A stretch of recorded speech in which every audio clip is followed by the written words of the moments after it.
On a la chance d'avoir aux alentours des écoles de Rieucros-et-Tayette sur le RPI, on a la chance d'avoir un site remarquable qui est la nécropole de Tabarian, qui est quand même connu des élèves parce que quand ils sont scolarisés dans les écoles de CE, on a l'habitude de venir leur faire découvrir le milieu environnant, la géographie, étudier l'histoire avec la nécropole de Tabarian, tout le travail des archéologues qui a mis en lumière le mode de vie des hommes et de nos ancêtres un petit peu au temps du Moyen-Âge.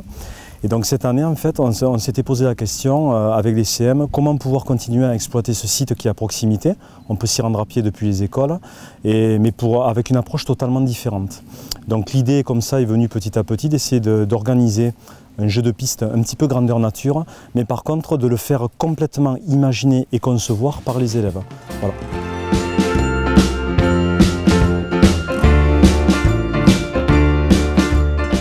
On a fait des recherches sur les Mérovingiens. Il y en avait, c'était sur la vie, d'autres c'était sur ce qu'ils mangeaient, sur la nécropole, comment ils se déplaçaient, comment ils vivaient. Et voilà. On a travaillé sur leurs objets et ils utilisaient pour attacher les habits une fibule qui était comme une pince. Au début, nous sommes allés faire toute la boucle entière et on a fait un croquis. On a fabriqué des abris en bois. On a gravé des lettres dessus. On a pyrogravé des lettres dessus et des nombres. L'énigme, c'est un objet mérovingien. Les Mérovingiens avant s'en servaient et il y a 10 petites cabanes avec des lettres dedans et les lettres ne sont pas mises dans l'ordre. Mais quand on a trouvé les 10 petites cabanes, faut remettre les lettres dans l'ordre pour trouver un mot mérovingien. Se sont lancés donc dans ce travail et donc ça a donné lieu à du travail d'abord de repérage, de cartographie, de géographie, de métrage aussi, pour métrer, trouver des éléments remarquables dans le paysage qui puissent être repérés par d'autres. Ensuite il y a eu des travaux en classe donc justement pour mettre en forme tous ces premiers travaux de repérage qui ont donné lieu après à du travail, un second travail de vérification. Bien évidemment, et là on a fait intervenir, donc ce qui fait que le projet a pris une certaine épaisseur, on a fait intervenir Marina Salbi qui est conférencière pour le Pays d'Art et d'Histoire, qui est chargée de mettre en lumière un petit peu notre patrimoine, donc pour amener elle tous les apports sur l'existant déjà de Tabarian, qui est une boucle qui existe déjà, et pour nous le faire percevoir et comprendre d'une autre manière. Nous avons aussi eu l'aide de Marina, qui nous a parlé des Mérovingiens, de leur vie, de leurs objets, et qui nous a aussi instruit sur leur village et aussi à trouver l'énigme qui se trouve dans les abris cachés. En fait, pour pas que ça soit trop facile, l'énigme, on a comme un mérovingien, des trucs comme ça. On a trouvé un objet que les mérovingiens pouvaient avoir et il est un peu plus compliqué que les autres. Et ce mot, il se trouve dans la nécropole. Donc à partir de là, et avec des échanges avec Marina, on a pris le parti d'essayer de se lancer dans une rédaction de textes qui ne seraient pas des redites des panneaux qui figurent déjà sur la boucle, mais d'amener des compléments d'information et de faire un lien avec tout ce qu'il pouvait y avoir autour de nous.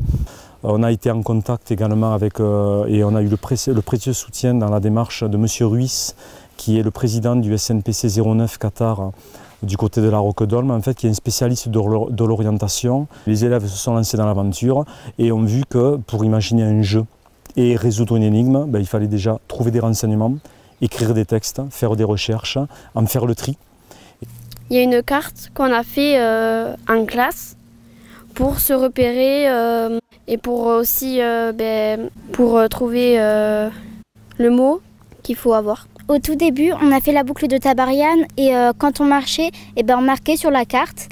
Et à la fin, le maître il nous a photocopié une vraie carte de la boucle de Tabarian parce que ça donnait un peu n'importe quoi. On a fait une légende pour mettre sur la carte pour que personne ne se perde. Donc on a fait, pour les monter, on a fait des flèches rouges et pour les descendre des flèches vertes. Aussi on a fait trois cartes différentes. On a fait une carte pour les plus petits, une photo satellite.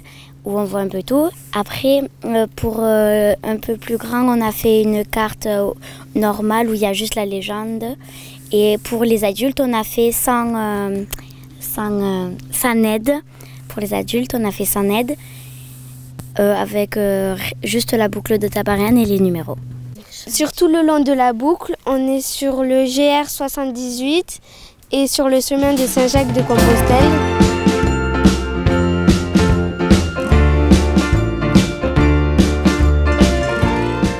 Michael, un adulte, nous a aidé à fixer les cabanes dans la forêt, à les fabriquer, à les peindre. Le projet était possible grâce aux parents qui nous ont accompagnés et aidés à cacher les cabanes.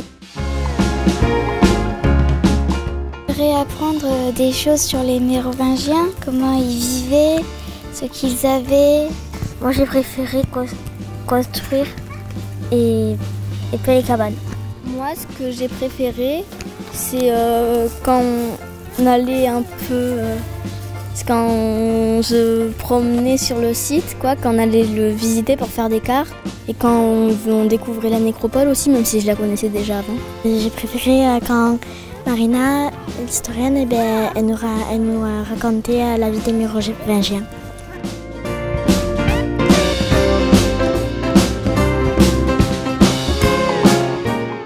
On a préféré mettre des abris en bois, comme ça pourra rester tout le temps. Et peut-être servir d'abri pour les oiseaux pendant l'hiver. On a fait attention à l'environnement quand on les met, les cabanes. Nous les avons peintes pour qu'elles se cachent avec la végétation.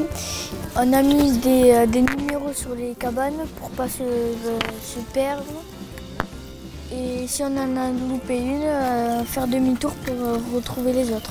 Et donc, avec l'aide du Pays d'art et d'histoire, on est arrivé à quelque chose qui était un petit peu inespéré. On devrait arriver normalement à l'édition de volets d'explorateurs qui pourraient être destinés à faire connaître encore plus donc, leurs travaux, qui va rester à demeure avec l'autorisation des élus, de la communauté de communes, des mairies de Théiette et de Rieucros, de manière à faire partager ce travail et résoudre ce qui va être l'énigme mérovingienne de Tabarian par d'autres scolaires, des écoles primaires, mais qui est adaptable également au collège.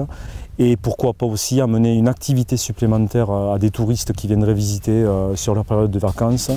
Ce qui est chouette dans ce projet, c'est d'imaginer qu'on va laisser quelque chose et que des gens pourront venir le voir. Moi, je voudrais bien qu'avec mes parents, on y aille et qu'ils trouvent les cabanes, l'agnim et voilà. Ça leur ferait plaisir. Mais oui.